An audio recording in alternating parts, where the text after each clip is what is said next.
अब हम जानते हैं रासायनिक अभिक्रिया के एक और महत्वपूर्ण गुण, रासायनिक अभिक्रिया की आणविकता या मॉलिक्यूलरिटी ऑफ रिएक्शन। यह भी रासायनिक अभिक्रिया का एक महत्वपूर्ण गुण है जो कि हमें रासायनिक अभिक्रिया की क्रियाविधि को समझने में मदद करता है। किसी भी रासायनिक अभिक्रिया की आणविकता को हम इस प्रकार से परिभाषित कर सकते हैं, किसी भी प्राथमिक अभिक्रिया में भाग लेने वाले स्पीसीज, चाहे वह अणु हो, परमाणु हो या फिर आयन हो, उनकी संख्या जो कि आपस में संघट्ट करके रासायनिक अभिक्रिया को पूर्ण करते हैं या हम कहें कि प्रोडक्ट का निर्माण करते हैं। उन प्राथमिक अभिक्रिया में भाग लेने वाली, एलिमेंट्री स्टेप्स में भाग लेने वाले कुल अणुओं की संख्या को उस रासायनिक अभिक्रिया की आणविकता या मॉलिक्यूलरिटी कहते हैं। यहाँ पर यदि कोई एक ही मॉलिक्यूल है, केवल एक ही अभिकारक है और उसका एक ही अणु आप यहाँ पर प्रोडक्ट का निर्माण करता है, तो इस प्रकार की अभिक्रिया को हम एक अणु अभिक्रिया कहेंगे, यूनिमॉलिक्यूलर रिएक्शन कहेंगे। लेकिन ये जो अभिक्रिया है वह प्राथमिक अभिक्रिया होनी चाहिए, वन स्टेप अभिक्रिया होनी चाहिए, क्योंकि आणविकता हमेशा एक प्रथम स्टेप में होने वाली अभिक्रियाओं के लिए ही दी जाती है।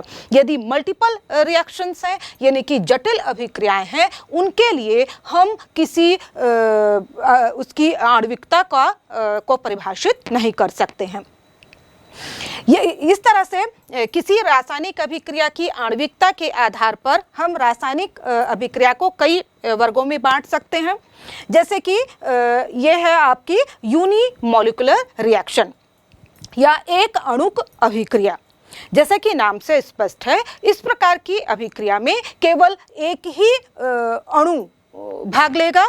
यहाँ पर उदाहरण हम से देख सकते हैं, अमोनियम नाइट्राइट का वियोजन। अमोनियम नाइट्राइट का वियोजन होता है तो यहाँ पर नाइट्रोजन गैस और जल बनता है।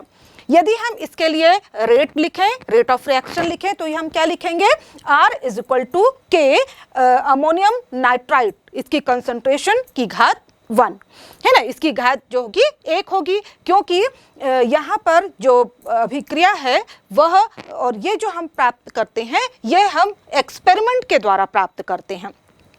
और यहाँ पर आप देख रहे हैं क्योंकि एक ही अणु क्रिया में भाग ले रहा है और यह जो क्रिया है वह एक एलिमेंट्री रिएक्शन है, इसलिए इसकी मॉलिक्यूलरिटी भी कैसी होगी, 1 होगी। इसी तरह से हम देखें दूसरा एग्जाम्पल, ये है बाईमॉलिक्यूलर रिएक्शन, द्विअणुक अभिक्रिया। इसका उदाहरण ले सकते हैं, जैसे 2 मोल HI के वियोजित होकर आयोडीन का 1 मोल और हाइड्रोजन का 1 मोल बनाते हैं।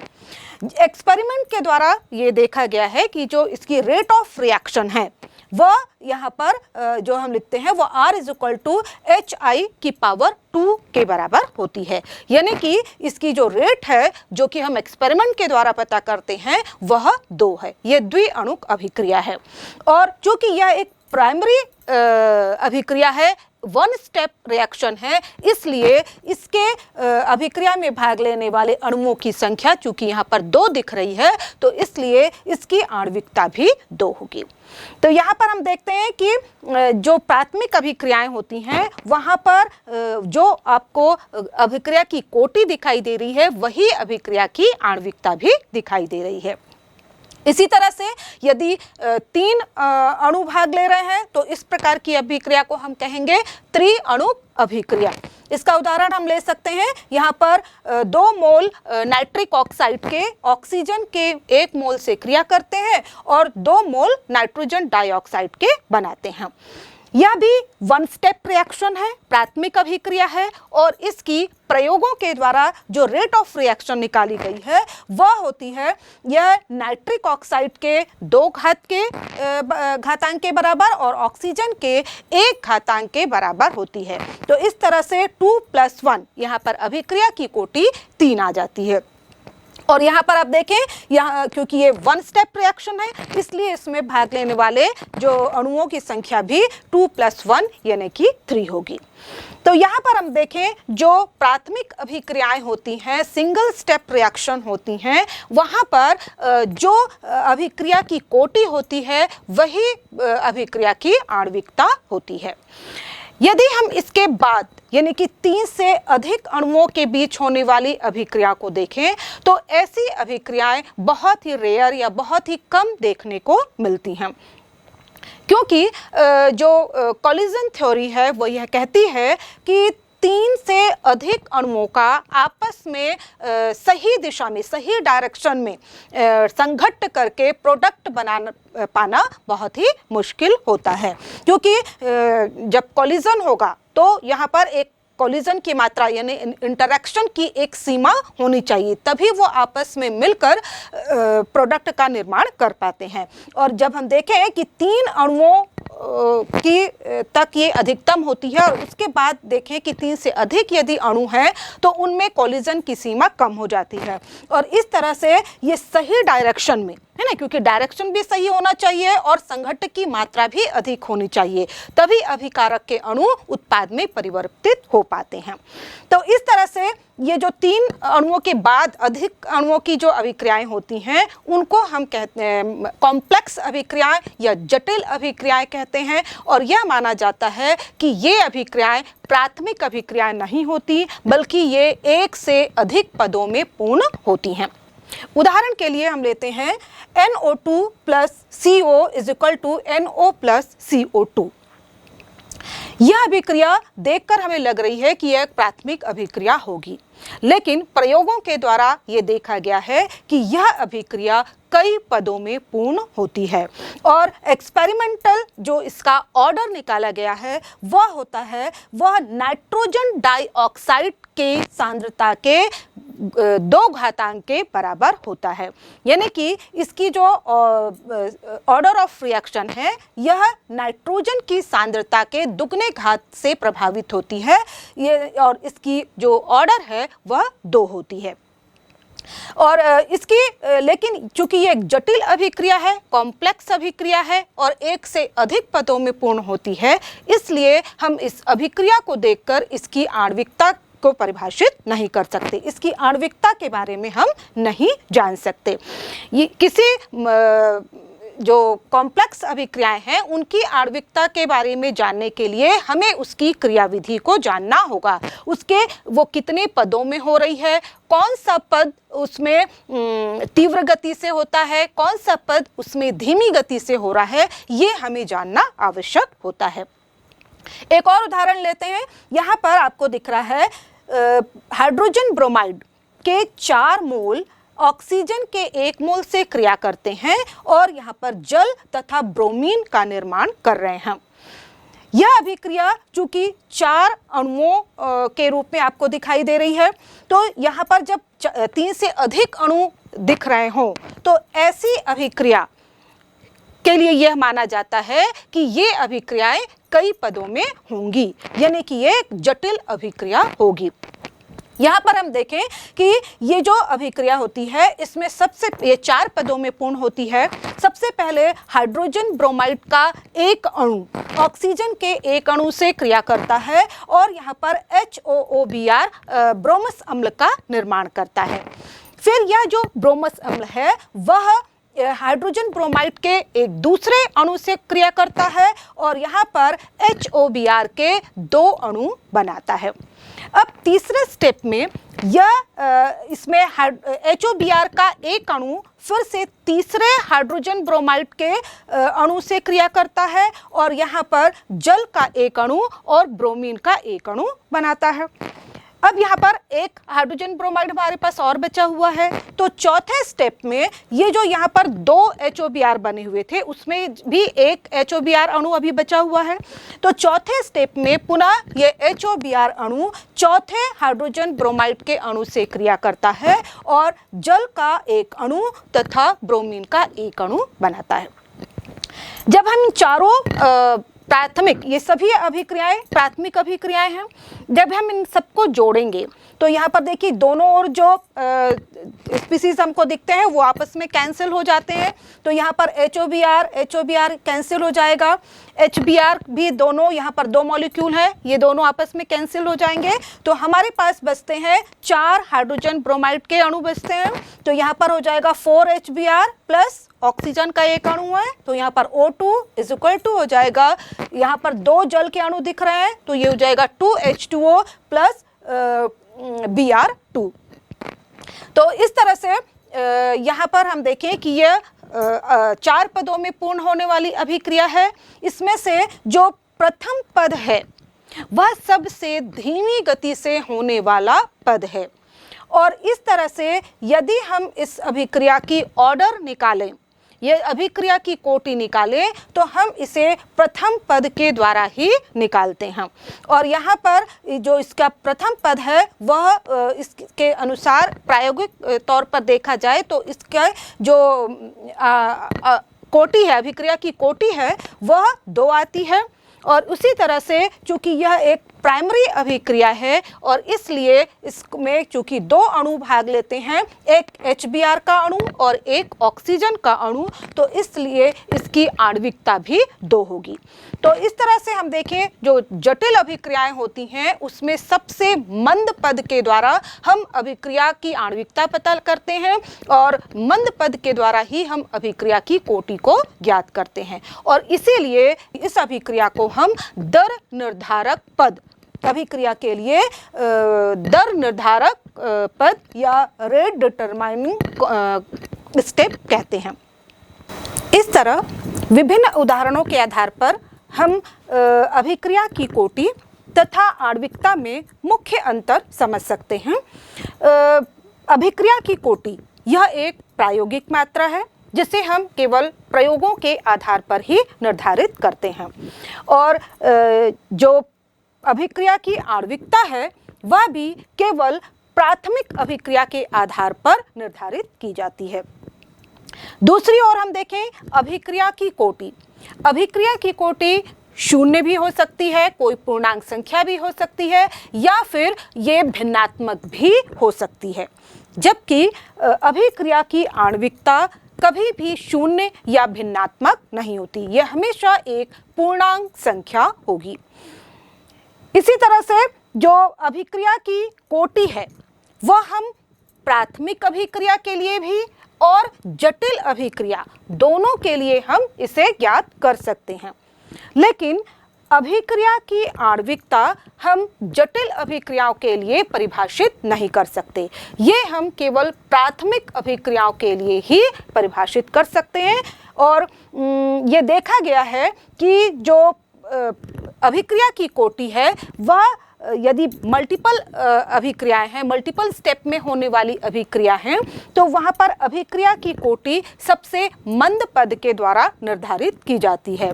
अभिक्रिया की आणविकता भी उसी मंद पद के द्वारा निर्धारित की जाती है, क्योंकि वही जो होती है वह प्राथमिक अभिक्रिया होती है। और इस तरह से हम कह सकते हैं कि अभिक्रिया की कोटि और अभिक्रिया की आणविकता दोनों ही प्राथमिक अभिक्रिया के लिए समान होती हैं। यानी कि अभिक्रिया यदि प्राथमिक अभिक्रिया है, 1 स्टेप अभिक्रिया है, तो वहाँ पर अभिक्रिया की कोटि और अभिक्रिया की आणविकता दोनों एक दूसरे के बराबर होती हैं, जिसे हम विभिन्न उदाहरणों के द्वारा समझ गए हैं।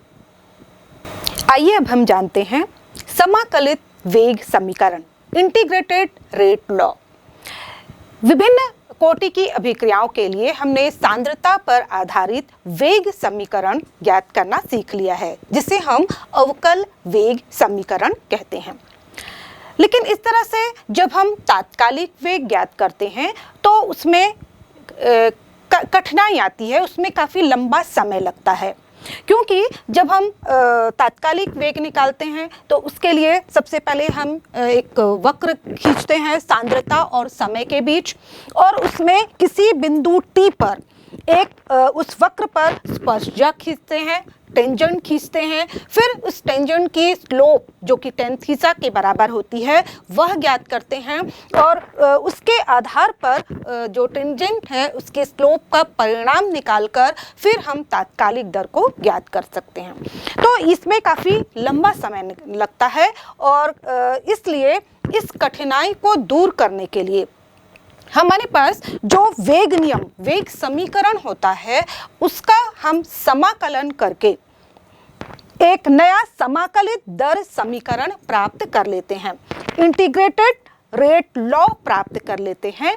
और इस इंटीग्रेटेड रेट लॉ के आधार पर हम सीधे ही जो हमारे पास प्रायोगिक आंकड़े उपलब्ध होते हैं उनका उपयोग करके हम किसी भी अभिक्रिया के वेग स्थिरांक तथा सांद्रता के बीच संबंध ज्ञात कर सकते हैं। तो इस तरह से जो इंटीग्रेटेड रेट लॉ है वह हमें किसी भी अभिक्रिया के वेग स्थिरांक और सांद्रता के बीच संबंध ज्ञात करने में सहायता करता है। और अब चूंकि हम जानते हैं कि जो अभिक्रियाएं हैं वो भिन्न भिन्न कोटि की हैं, तो इसलिए भिन्न भिन्न कोटि की अभिक्रियाओं के लिए समाकलित वेग समीकरण भी भिन्न भिन्न होंगे। तो सबसे पहले हम ज्ञात करते हैं शून्य कोटि अभिक्रिया के लिए समाकलित वेग समीकरण। शून्य कोटि की अभिक्रिया, जैसे कि हम जान चुके हैं, शून्य कोटि की अभिक्रियाएं ऐसी अभिक्रियाएं होती हैं जिनका वेग अभिकारक की सांद्रता के शून्य घात के समानुपाती होता है। यह हम कह सकते हैं कि इनका जो वेग है, रेट ऑफ रिएक्शन है, वह अभिकारक की सांद्रता पर निर्भर नहीं करता। यदि हम इसके लिए ग्राफ खींचे तो हम देखें कि जब हम अभिक्रिया की दर और अभिकारक की सांद्रता के बीच जब ग्राफ खींचते हैं तो ये जो लाइन आती है वो बिल्कुल मुख्य एक्स अक्ष के समानांतर आती है, जो यह दर्शाती है कि शून्य कोटि अभिक्रिया के लिए अभिक्रिया की दर अभिकारक की सांद्रता पर निर्भर नहीं करती है। तो वहां पर हम लिख सकते हैं, मान लीजिए हमारे पास अभिकारक A है जो कि प्रोडक्ट में कन्वर्ट हो रहा है, यानी कि A is equal to product. तो इसके लिए रेट लॉ हम क्या लिखते हैं, यहाँ पर रेट समानुपाती होती है A की सांद्रता के शून्य घात के। समानुपात हटा देने पर हमारे पास आता है R is equal to K A की घात शून्य के। अब यहाँ पर हम जानते हैं कि जो रेट है ना, दर है, अभिक्रिया की दर, उसको हम एक और प्रकार से एक्सप्रेस कर सकते हैं, है ना, वो होता है R is equal to minus dA by dt।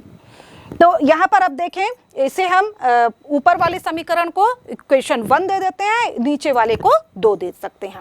अब इन दोनों समीकरण में देखें कि दोनों ही रेट ऑफ रिएक्शन को दर्शाते हैं, इसलिए इन दोनों को हम एक दूसरे के इक्वल कर सकते हैं। तो समीकरण 1 और समीकरण 2 को मिला देने पर हमारे पास जो समीकरण आ जाता है वो हो जाता है minus dA by dt is equal to यहाँ पर आ जाएगा K।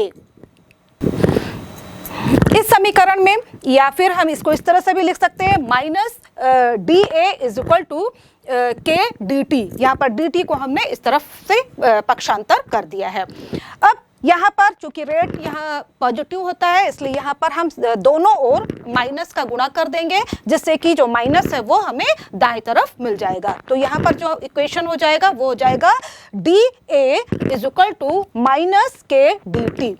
ये जो इक्वेशन मिला है हमें, इसका अब हम दोनों तरफ समाकलन करेंगे। समाकलन करने के लिए यहाँ पर हम समाकलन dA is equal to K, क्योंकि एक स्थिरांक है इसलिए इसका समाकलन नहीं होगा, यहाँ पर होगा समाकलन dt का समाकलन करेंगे।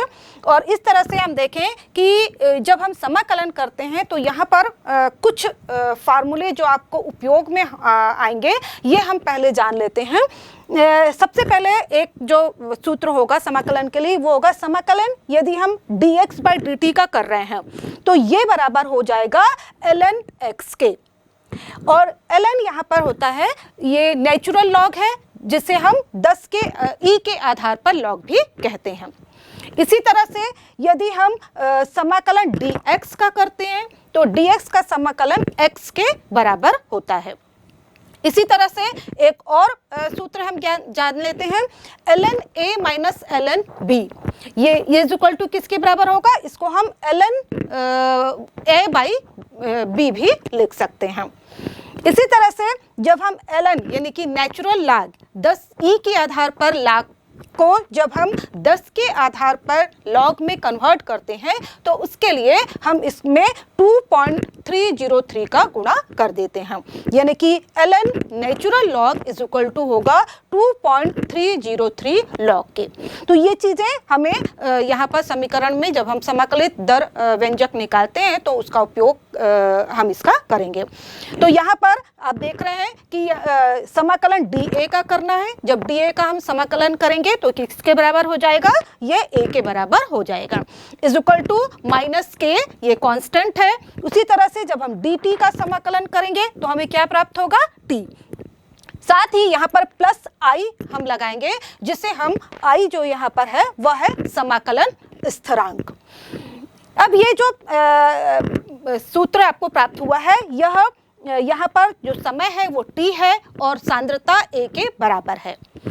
यही जब हम इनिशियल लें, यानी कि जब t शून्य के बराबर हो, यानी कि समय जो है वह शून्य हो, तब उस समय जो सांद्रता होगी उसे हम a नॉट के द्वारा दर्शा सकते हैं।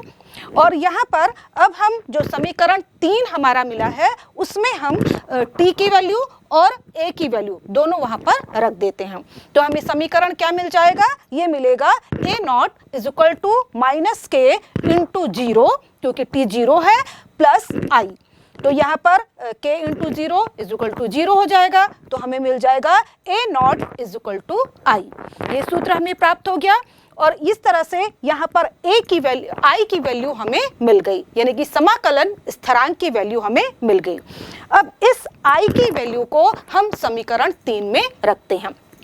समीकरण 3 में जब हम रखेंगे तो हमें क्या मिलेगा, ये हो जाएगा a concentration of a is equal to minus KT plus a की कंसंट्रेशन a नॉट। तो यहाँ पर अब देखिए, इसे हम समीकरण 4 लिख देते हैं। यहाँ पर आप देखें कि इसमें कौन कौन सी वैल्यू क्या क्या चीज दर्शाती है। तो यहाँ पर जो a नॉट आपको दिख रहा है वह है अभिक्रिया की प्रारंभिक सांद्रता, इनिशियल कंसंट्रेशन ऑफ रिएक्टेंट। दूसरा a जो है वो आपको दिख रहा है वो है किसी t समय पर अभिकारक की सांद्रता।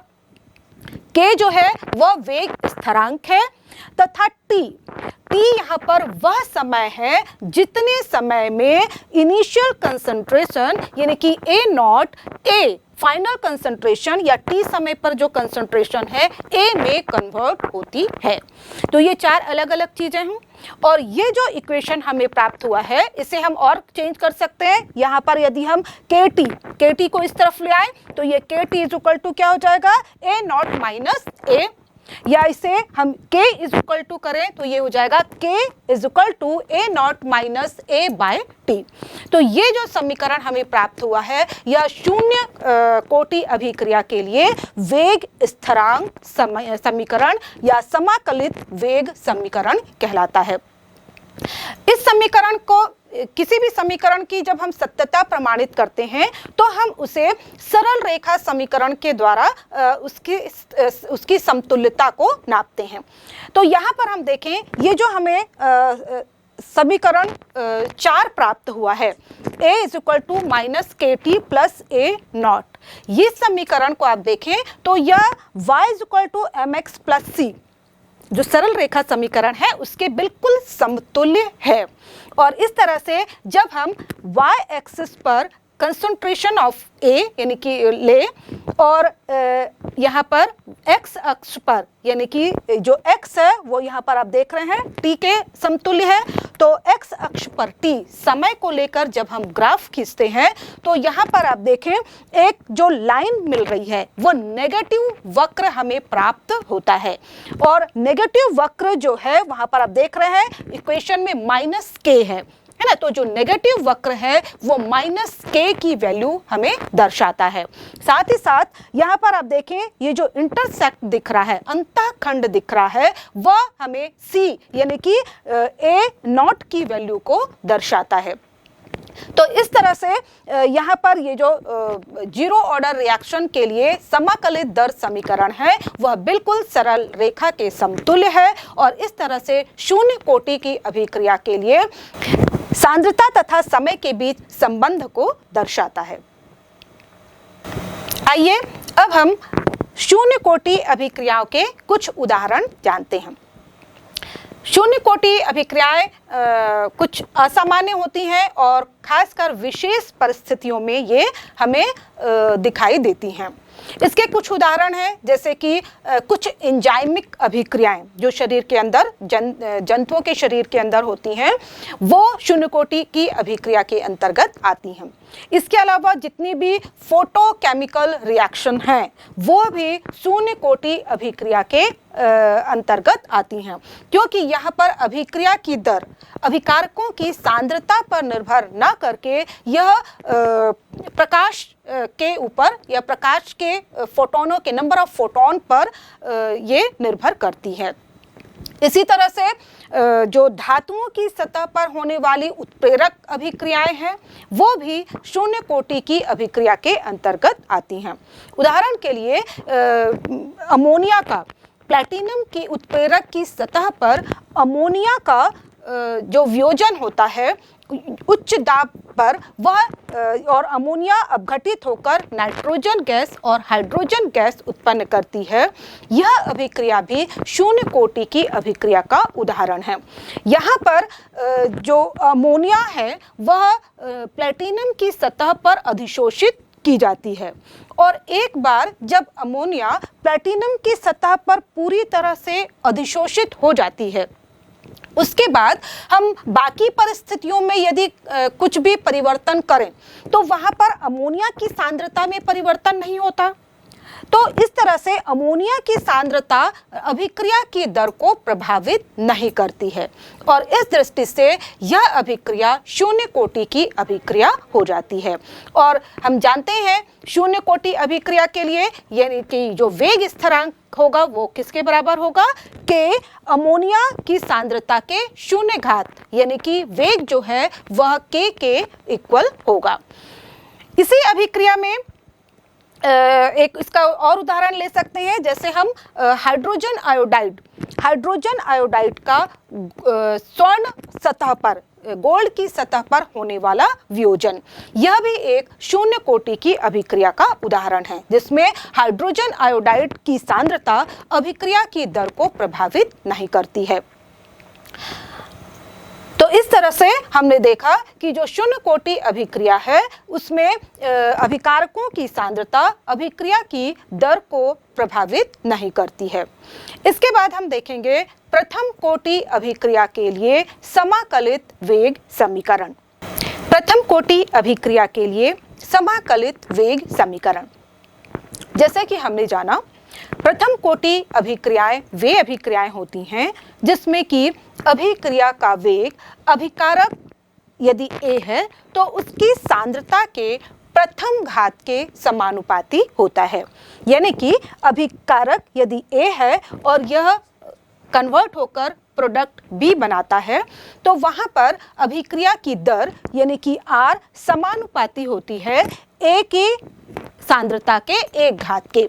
और यदि हम यहाँ पर A की सांद्रता और रेट ऑफ रिएक्शन तथा A की सांद्रता के बीच ग्राफ खींचते हैं तो हमें इस तरह से एक बढ़ती हुई रेखा सरल रेखा प्राप्त होती है जो यह दर्शाती है कि प्रथम कोटि अभिक्रिया के लिए अभिक्रिया की दर अभिकारक की सांद्रता पर निर्भर करती है। यहाँ पर हम पुनः दर को रिप्रेजेंट कर सकते हैं -dA/dt के द्वारा और चूंकि समीकरण 1 और समीकरण 2 दोनों ही दर को अभिक्रिया की दर को दर्शाते हैं इसलिए हम समीकरण 1 और 2 दोनों को एक दूसरे के इक्वल लिख सकते हैं। तो हमें समीकरण प्राप्त होगा -dA/dt = K A की सांद्रता की घात 1। यहाँ पर पुनः हम माइनस से दोनों ओर गुणा करेंगे और गुणा करने पर हमें प्राप्त होगा dA/dt = -K A की घात A। अब यहाँ पर ये जो समीकरण हमें प्राप्त हुआ है इसका हम समाकलन करेंगे। समाकलन करने पर अब इसे हम यहाँ पर dt को पक्षांतर कर देते हैं तो हमारे पास समीकरण प्राप्त होगा dA/A is equal to minus K dt। इस समीकरण का अब हम समाकलन करते हैं। समाकलन करने पर हमें जो समीकरण मिल रहा है वह है dA/A is equal to minus के, क्योंकि के एक स्थिरांक है इसलिए इसका समाकलन नहीं होगा, और समाकलन dt। अब हमने जाना है कि जो dA/A इसका जो समाकलन होगा वो किसके बराबर होगा, ln A के बराबर होगा, तथा इज इक्वल टू हो जाएगा माइनस के, और dt का समाकलन हमें t प्राप्त होगा, प्लस हम करेंगे i जो कि एक समाकलन स्थिरांक है और जिसका मान हम यहाँ पर आगे सरलता पूर्वक ज्ञात कर सकते हैं। अब इसी समीकरण को यदि हम यहाँ पर t बराबर 0 रखें, जब समय 0 है यानी कि अभिक्रिया के प्रारंभ में t इज इक्वल टू 0 है और a जो है उसकी इनिशियल कंसंट्रेशन A0 के बराबर है। अब यहाँ पर दोनों के मान t और a दोनों के मान हम समीकरण 3 में रखते हैं तो यहाँ पर हमें प्राप्त होगा ln A0 is equal to minus के इंटू 0 इंटू i। यहाँ पर फिर से यहाँ पर ले तो यहाँ प्राप्त होगा ln A0 is equal to i, और यहाँ पर आप देखिए कि हमें i की वैल्यू प्राप्त हो गई है और इस i की वैल्यू को हम पुनः समीकरण 3 में रखेंगे तो यहाँ पर हमें प्राप्त होगा ln A is equal to minus K T plus ln A0, या इसी को यदि हम यहाँ पर kt इज इक्वल टू करें तो kt इस तरफ आ जाएगा तो kt इज इक्वल टू हो जाएगा ln A0 minus ln A, या kt इज इक्वल टू हो जाएगा यहाँ पर ln को कॉमन कर दें तो ये हो जाएगा ln A0 बाई A। अब हम जानते हैं कि जो नेचुरल लाग है ln है, जब हम उसको 10 की आधार पर लाग में परिवर्तित करते हैं तो वहां पर हम 2.303 से मल्टीप्लाई करते हैं तो यहाँ पर लिख दें तो हमें इक्वेशन मिलेगा kt is equal to 2.303 log A0 by A, या यहाँ पर k इज इक्वल टू क्या हो जाएगा, ये हो जाएगा 2.303 by t log A0 by A। तो इस तरह से यहाँ पर जो इक्वेशन हमें प्राप्त हुआ है वहाँ पर जो A0, यहाँ पर ध्यान देने वाली बात है A0 जो है वह अभिक्रिया की अभिकारक की प्रारंभिक सांद्रता को दर्शाता है, जबकि A जो है वह t समय के पश्चात बची हुई अभिकारक की सांद्रता को दर्शाता है, यानी कि remaining concentration of reactant A को यहाँ पर ये दर्शाता है। और ये जो इक्वेशन हमें प्राप्त हुआ है वह है प्रथम कोटि की अभिक्रिया के लिए वेग स्थिरांक व्यंजक, समाकलित वेग स्थिरांक व्यंजक। यहाँ पर जैसे यहाँ देखें कि मान लीजिए इसे एक और प्रकार से हम लिख सकते हैं। मान लीजिए अभिकारक A है और यह प्रोडक्ट बना रहा है तो T जब 0 है इनिशियल टाइम पर, मान लीजिए A की सांद्रता A है और तब B की सांद्रता कितनी होगी, 0 वहाँ पर। इसी समय कुछ समय के पश्चात जब टाइम T है ना, T is equal to T के बराबर है, तो मान लीजिए कि A की कुछ मात्रा, मान लीजिए X मात्रा B में कन्वर्ट हो गई है, तो यहाँ पर B किसके बराबर हो जाएगा, X के बराबर, क्योंकि X मात्रा B में कन्वर्ट हुई है। और यहाँ पर जो बची हुई मात्रा होगी A की वो किसके बराबर होगी, वो होगी A माइनस X के बराबर होगी। तो यहाँ पर यदि हम A को 100% माने, यानी कि शुरू में A की जो कंसंट्रेशन है, सांद्रता है, वो यदि 100% है तो A माइनस X किसके बराबर होगा, वो जितना X B में कन्वर्ट हो गया है उससे बची हुई मात्रा होगी। मान लीजिए 90% X जो है वो B में कन्वर्ट हो गया है तो A माइनस X किसके बराबर होगा, 100 माइनस 90 यानी कि 10% के बराबर होगा। तो यहाँ पर यदि हम A लिखें या A माइनस X लिखें वो क्या दिखाती है? वो अभिकारक की बची हुई रिमेनिंग सांद्रता को दर्शाती है। तो इस तरह से भी हम इक्वेशन को लिख सकते हैं। यहाँ पर k इज इक्वल टू हो जाएगा 2.303/T log A। ऊपर जो है इनिशियल कंसंट्रेशन और नीचे है A माइनस एक्स यानी कि रिमेनिंग कंसंट्रेशन। A यदि 100% है तो A माइनस एक्स ये किसको दर्शाएगा? 100 माइनस 90% को दर्शाएगा। तो इस तरह से हम प्रथम कोटि की अभिक्रिया के लिए वेग स्थिरांक व्यंजक लिख सकते हैं।